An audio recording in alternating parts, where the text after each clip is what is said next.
Bom, meninos, então vamos continuar nosso estudo sobre o Egito, tá? Eu falei que o Egito é um pouquinho mais longo, tá? Mas tenho certeza que depois disso vocês vão saber muito sobre isso aí, tá? Então, olha só. Continuando então, nós vimos no último videozinho um breve resumo sobre a parte histórica do Egito, umas curiosidades e tudo mais. Agora nós iremos falar sobre a parte artística, tá? Esse vídeo também ainda não vai terminar, teremos um outro videozinho ainda, eu quero que vocês assistam todos, sim, vai ter tempo, fique tranquilo, tá? Na verdade nós temos mais 2 videozinhos ainda para vocês assistirem.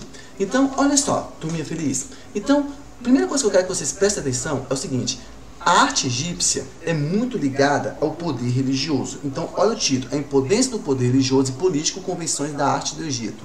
Então, muita parte da arte egípcia é ligada justamente no poder religioso, nessa parte espiritual que eles tinham. Me acompanhem pelo livro, tudo bem? Me acompanhem pelo livro.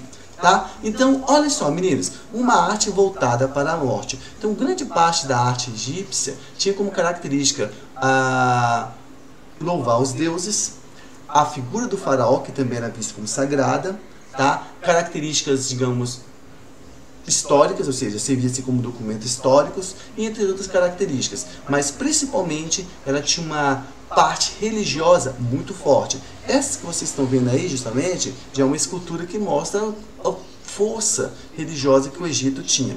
Então, olha só, vou passar aqui para vocês, não precisa conversar muito, tá? Qualquer coisa vocês voltem no videozinho anterior. Então, acredito que a sociedade egípcia tinha organizado culturalmente uma região chamada Nagada. Essa escultura que vocês estão vendo aqui, ó, essa escultura feminina, período mais ou menos no final da Idade dos Metais, coisa do tipo, já é uma escultura em Nagada, encontrada nessa região, tá? Que é característica das Vênus. Lembra quando eu falei para vocês que tinha muitas esculturas femininas e tudo mais, tá? Então, olha só, o Egito tinha uma característica religiosa muito forte. A religião sempre foi importante para a manutenção da ordem existente. Então, os camaradas, eles buscavam explicar as coisas com base religiosa, que não tinha como ele ter uma explicação científica 100%.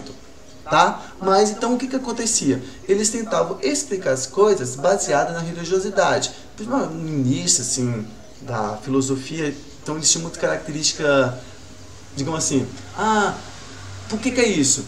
Por que acontece isso? Porque tem um Deus que faz isso, isso e aquilo. Por que chove? Porque tem um Deus que vai lá em cima. Então eles tinham uma característica de explicar as coisas com base na religião. Tudo bem? E olha só que interessante, até mesmo a criação do mundo egípcia, eles tinham uma certa lógica. Então, curiosidade, claro, tá? Não tem no livro, mas seria bom vocês perceberem aqui. Tá? Então, o que nós temos? A criação do mundo, eles acreditam o seguinte, que no início existia apenas um vazio chamado Nun. Nun. É um vazio, era um deus, vamos dizer assim, um Nu. Os gregos seria o que chamamos de caos. Tá? Então, depois que teve esse Nun, houve então o surgimento do Sol. Esse Sol, ele foi chamado de Ra, tá? Só que olha que coisa interessante, né? Quem criou o tal Ra, o Sol, foi o tal do Nun. Só que olha que vazio, olha que coisa louca. Gente, quando existe o vazio, não pode existir nada. No momento que existe alguma coisa, não pode ter mais vazio. Estão pegando a lógica? Então o que aconteceu com o tal do Nu? Ele morreu. A primeira divindade egípcia, o tal Nun, ele morre ao dar a vida, ao criar a primeira existência, ao criar o primeiro deus chamado Ra. Então ele criou o Ra, e na hora que ele cria, ele não pode mais existir, porque já existe alguma coisa. Tá entendendo? Esse vazio, depois, ele se tornou o que nós chamamos de Nilo. Tá vendo? Tá vendo o que eu falei? O Egito é uma dádiva do Nilo, lá na aula lá atrás, tá? Então, o que aconteceu? Esse Ra, esse deus Ra, que ele também é chamado de Ra-Atum. No próximo slide vocês vão entender um pouco mais. Também de Ra-Atum, ele ficou meio que triste, meio chateado, coisa do tipo, pelo que era muito vazio. Então ele começou a chorar. Quando ele chorou, o que aconteceu? As lágrimas do Ra caíram na areia, e da areia surgiu todos os seres dos vivos, a humanidade inclusive. Tá? E aí ele achou bem bacana. Só que olha que interessante, olha que coisa interessante, né? O tal do Ra, ele percebeu que todas as criaturas, nenhuma delas parecia com ele. Nenhuma. Ele chorou, suas lágrimas caíram na areia, Da areia surgiu as vegetações, os animais, inclusive os seres humanos, tudo que é ser vivo, mas nenhum parecia com ele. Então o que ele fez? Ele fechou os olhos e da sua consciência saiu o quê? Todos os deuses. Olha que coisa interessante, né? Da consciência do Ra saiu os outros deuses. Que aí sim ele começou a perceber que esses deuses tinham uma característica interessante que não parecida com eles. Só que acontece o seguinte, uma coisa meio que God of War. Os deuses vão começar a entrar em briga entre si. Nós tínhamos os deuses principais e alguns deuses menores, coisa do tipo. Olha só, da consciência do Ra vai sair deuses principais, são Shun, Geb, Neft e Nut. Shun, deus do ar, Nefnut, deus da umidade, Get, cada um tinha uma característica e eles precisavam organizar a terra. Lembra quando eu falei para vocês alguns minutos atrás que cada deus era uma explicação de um fenômeno natural da terra? Então, por exemplo, Shun é o deus do ar, porque tinha que explicar o ar, o Nefnut, umidade e tudo mais. Então, cada deus buscava explicar um fenômeno natural da terra, tudo bem então? Só que nós temos esses dois deuses principais aí, tá? Que é o tal do Set, que é um chacal, uma hiena, não sei, o tal do Set, e aqui esse Osíris. Os dois vão brigar. Na verdade, os dois eram irmãos, tá? O tal do Osíris, ele era muito amado pela população.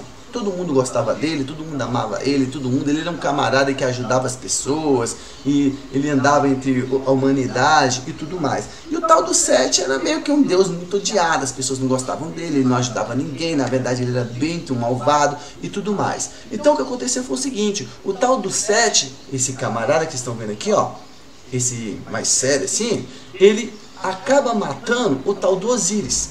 O Osíris, quando morre, ele desce para o mundo dos mortos, tá? Por isso que nós chamamos de tribunal de Osíris. Só que aí é o seguinte, esse Osíris, ele teve um filho com uma outra deusa chamada Ísis, tá? Ísis.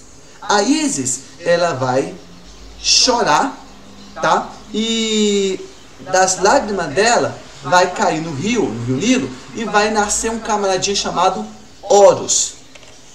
Cadê o Horus? Tá, não tá aqui não. Mas também é um camaradinho chamado Horus. O Horus, gente, é o filho do Osíris com a Ísis, perdão.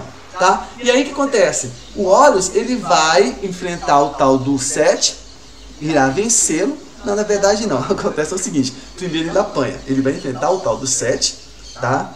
Ele leva uma peia. O tal do Set, uma agressividade tremenda, tira o olho dele. E quem salva o tal do Osíris é o Deus Supremo chamado Ra, tá? E o tal do Ra ficou com uma dó dele, falou assim, tipo, poxa, cara, você apanhou e tudo mais. Então, para dar uma força, o Ra dá um terceiro olho para o Osíris, que é aquele olho que fica aqui em cima, que nós chamamos olho de Horus, tá? Perdão, ele dá o olho para o Horus, tá? Ele dá o olho para o Horus, que aqui em cima que nós chamamos de olho de Horus. Ele poderia ver tudo agora. Inclusive, por causa desse olho de Horus, né, ele vai vencer o tal do Osíris. Ele vence o Osíris, ele vence o Set. Ele vencendo o Set, ele tenta ressuscitar o pai dele, que é o Osíris, só que o pai dele fala o seguinte, não quero mais ser ressuscitado. Mas agora eu vou fazer o seguinte, eu vou cuidar aqui do mundo dos mortos. Todo mundo que morrer vai passar por mim, tribunal de Osíris, e aqueles que eu considerar digno, tá? Por isso vai ter a balança do Osíris, o tribunal no caso, aquele que eu considerar digno vai para o paraíso, e quem não considerar digno vai passar por maus mortais, tá? Então nós temos várias divindades. Ratatum é o principal. Vocês estão vendo aqui essa imagem aqui, ó, é o Sol. A representação do Osíris, do Ra, é o Sol. Lembra quando eu falei para vocês que a representação dele é o Sol? Então tá aqui, ó, na pirâmide, nós temos aqui, ó, novamente a figura do Sol. Vocês podem ver essa aqui em cima. Então, eles acreditavam que o Sol era a representação do Ra. O Osíris é esse camaradinho do meio. Estão vendo? Ele está naquela posição assim. Pode perceber que a maioria das esculturas egípcias que mostra funerais e coisa do tipo, tá assim. Então nós temos aqui, ó, o Osíris, nós temos o Horus, então nós temos a Ísis, tá? Todos eles aqui, tá? Aqui tá a Ísis. Qualquer coisa dá uma pausa e dá uma lida aí pra vocês. A Ísis, gente, teve muita força, inclusive na Europa. Foi a última deusa egípcia a assumir, de lá, tá bom? Então, já falei para vocês da monarquia teocrática, falei para vocês que vai ter um conflito com os monarcas e tudo mais, aí nada de novo, tá? Então, olha só, aqui também eu falei agora que a arte egípcia é muito ligada à religiosidade, mas tem algumas características importantes. Então, anote essas características aqui no livro, anote no livro, no caderno, dá uma pausa e anote. Arte, características gerais, simbolismo, linha simples e estilizada, obediência hierárquica, ou seja, tem uma hierarquia, uso da cor não pela estética, mas sim pelo simbolismo e lei da frontalidade. Tio Claude, simbolismo. Então, todas as imagens têm uma interpretação simbólica. Então, não é porque aquilo foi feito daquele jeito, tem uma explicação e tudo mais. As linhas simples é porque os artistas, eles não queriam expressar a realidade. Ele queria que você batesse o olho e sabesse que aquilo ali é apenas uma representação visual. É uma arte. Eu não quero dizer para você que aquilo ali é o real, que a pintura é realista. Não. O objetivo é ser o mais simples possível. Por isso que eles são estilizados. É um desenho esteticamente bem simples. Tá? Obediência hierárquica. Resumindo, a figura maior é a do Salvador. O Salvador não. Desculpa, Salvador. É a do faraó. A figura menor tem que ser dos sacerdotes. E por aí em diante. Quanto mais importância na pirâmide social, lembra da pirâmide social? Quanto mais importante da pirâmide social você tiver, mais a sua figura era maior. Quanto menos importância na pirâmide social, mais a sua figura era menor, ou em alguns casos nem aparecia. No caso da cor, a cor egípcia não era uma liberdade. Vou pintar isso aqui dessa cor. Não, não, não. As cores tinham uma finalidade. Cada cor tinha um objetivo. Por exemplo, o azul era muito usado na guerra, para indicar guerra. E lei da frontalidade, essa lei que vocês estão vendo aí. Então, por exemplo, vocês estão vendo aqui, ó, o faraó está utilizando azul porque indica guerra. O faraó, ele é a figura mais alta, a maior figura que tem. E enquanto os outros aqui são figuras menores. Por quê, professor? Porque na hierarquia social eles são muito mais abaixo. A lei da frontalidade é essa aqui que vocês estão vendo, ó. Rosto de perfil, tá? Bem característica da arte egípcia. Tá? Aqui, ó. Aqui tá uma característica bem interessante também. Tá? Vocês estão vendo aqui, ó. Fazendo a pesa, o do coração, o da pena. Aqui é uma ilustração egípcia mesmo, tá? Tem aqui os hieróglifos, tudo mais. Lei da frontalidade, aí ó, corpo de frontal e o rosto de perfil. O corpo sempre de frente e o rosto de perfil. Então o que está dizendo aqui a teoria? O artista deve deixar claro que ali é o quê? Uma representação. Tá bom então? Gente, como eu falei para vocês, a arte egípcia ela tem como característica também a representação da vida após a morte. Então esses camaradas buscavam várias formas de tentar explicar, representar como seria a vida após a morte. Na verdade, os egípcios foram um dos primeiros camaradas a tentar representar isso. Isso que vocês estão vendo é o que nós chamamos de mastabas. Tio Cláudio, o que é uma mastaba? Aqui, quando eu estiver falando no próximo videozinho, as mastabas, gente, eles são uma pré-pirâmides. Uma pré-pirâmide. Em cima desse tipo de construção é que os arquitetos eles vão chegar na forma da pirâmide. As mastabas, no começo dela, era o local onde o faraó seria enterrado. Então, por exemplo, vocês estão vendo aqui, ó, esse espaço interior aqui, esse interno aqui abaixo do solo, ficaria o corpo do faraó. As pessoas iriam decorar toda essa região como seria o quarto do faraó ou da pessoa que estava ali enterrada. Por quê? Porque eles acreditavam o seguinte, que uma vez que você acordasse na vida após a morte, para você não ter aquele trauma, você acordava e, opa, calma, eu estou vivo. Aí depois você ia ter um livro chamado Necronomicon, que iria dizer para você que como é que seria a vida após a morte, coisa do tipo, você se acalmava. Então eles tentavam representar o interior aqui do quarto da forma mais próxima possível ao ambiente ao qual o faraó, o sacerdote, vivia enquanto estava vivo, tá? Então aí, ó, se chamava de mastabas. Anotem, tá? Cuidado. Já falei para vocês, tá? Influência do poder religioso e do político. Ó, alguns elementos da arte egípcia, tá? Um vestido feminino, uma pulseira, tá? Não sei se um bracelete, tá? Essa representação do olho aqui é muito famosa, tá? Que é aquela força que eu falei para você do olho de Horus. Ó, arquitetura. Gente, uma característica também da escultura egípcia é o que? As esfinges, tá? As esfinges, elas têm uma ligação com o divino, é uma espécie de guardiã. O que rola é o seguinte, tá? Nem todo mundo acreditava na divindade do faraó e muitas pessoas iriam saquear as tumbas. Então, o pessoal da época, eles acreditavam que a esfinge era meio que uma guardiã do corpo do faraó. Uma maneira de proteger no caso de invasores, saqueadores ou coisa do tipo, tá? Aqui nós temos alguns tipos de esfinges, para você ver que não é uma coisa apenas egípcia.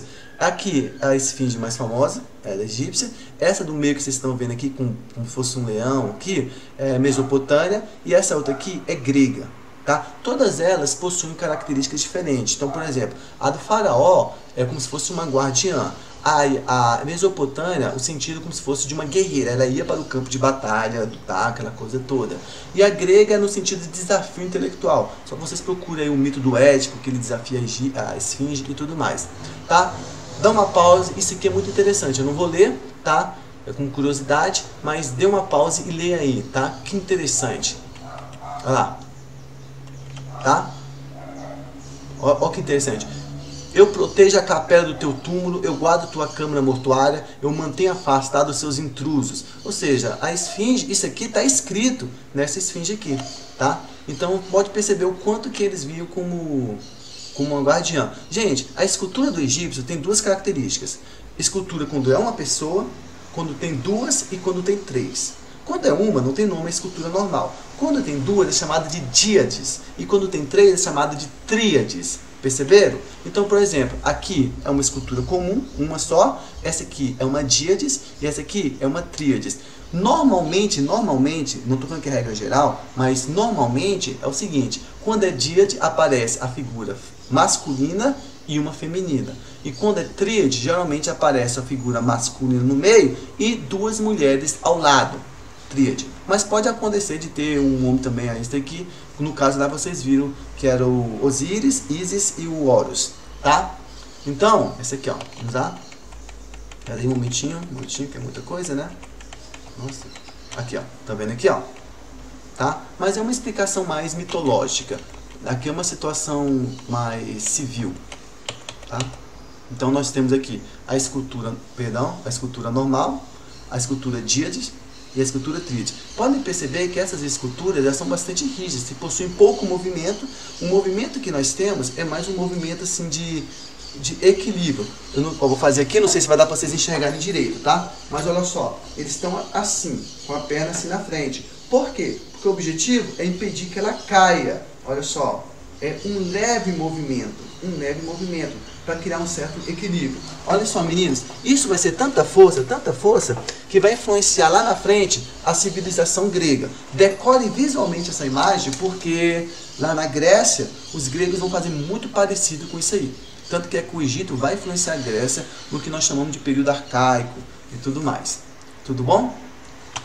Olha, ó, outras características. Essa é a Nefertiti, tá? Uma faraó de grande importância mesmo, tá? Aqui seria o que estaríamos chamando de Vale dos Reis, a necrópole real. O que é isso, professor? Gente, nem todo faraó ele era enterrado ou sepultado na pirâmide. Na verdade, muitos deles eram enterrados na necrópole real, o Vale dos Reis, tá? Dá uma lida aí, esse local que vocês estão vendo. Tá vendo? Uma construção egípcia que não é necessariamente uma pirâmide. Lindíssima. Tá vendo aí, ó? Olha o interior dele aqui, ó. Vários e vários túmulos. Ó, inclusive, um faraó. Tá? Olha lá a entrada, aquela entradinha ali, ó. Tá?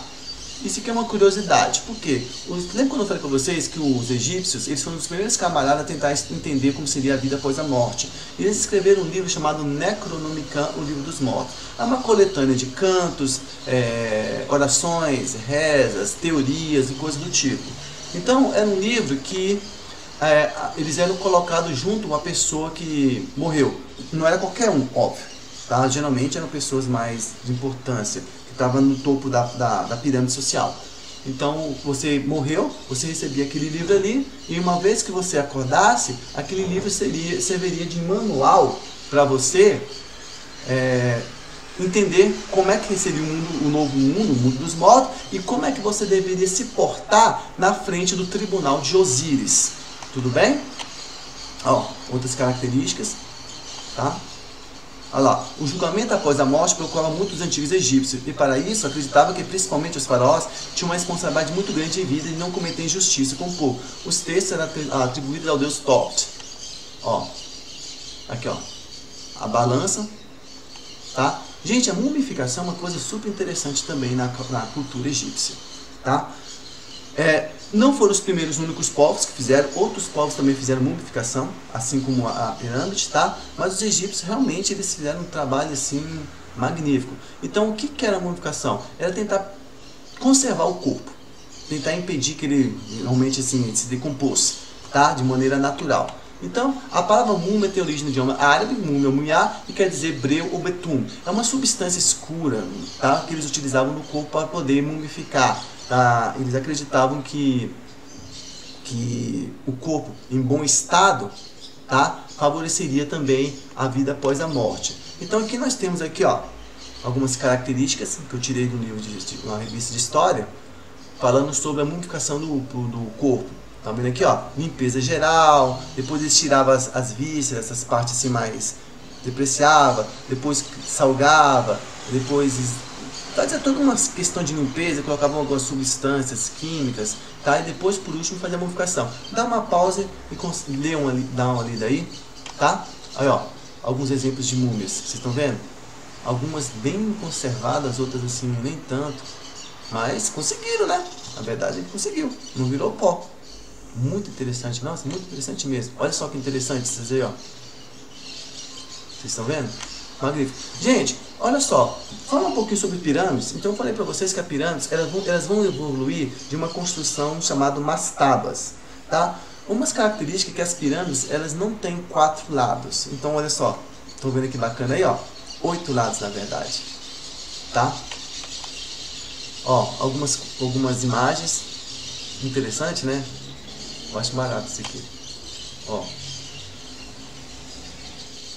tá? Aqui são algumas características das outras pirâmides. São várias pirâmides que teve assim no mundo, que existe ainda, tá? Só para nível de curiosidade, dá uma olhada aí. Iraque, Egito, Sudão, na Rússia também, se eu não me engano, ali ó, na Indonésia, tá? Então nós temos várias pirâmides aqui dos povos pré-colombianos, astecas, maias, tá? Todos eles têm muitas características. Olha isso aqui que interessante. Tá? Essa aqui é um caso à parte, pirâmide da Bósnia, tá? Dá uma pesquisada assim, não vou cobrar em prova nem nada, mas se você tiver curiosidade, querer se aproximar um pouquinho. Então, gente, eu falei um pouquinho mais sobre a arte egípcia, tá? Vou terminar agora o próximo videozinho sobre a arte egípcia, bem mais tranquilo, tá? E nós iremos falar sobre outro vídeo sobre aqui o livro do poliedro, tudo bem então? Então vamos lá, meninos, novamente, estejam comigo, não saiam, continuem aqui, e daqui a pouco nós voltamos.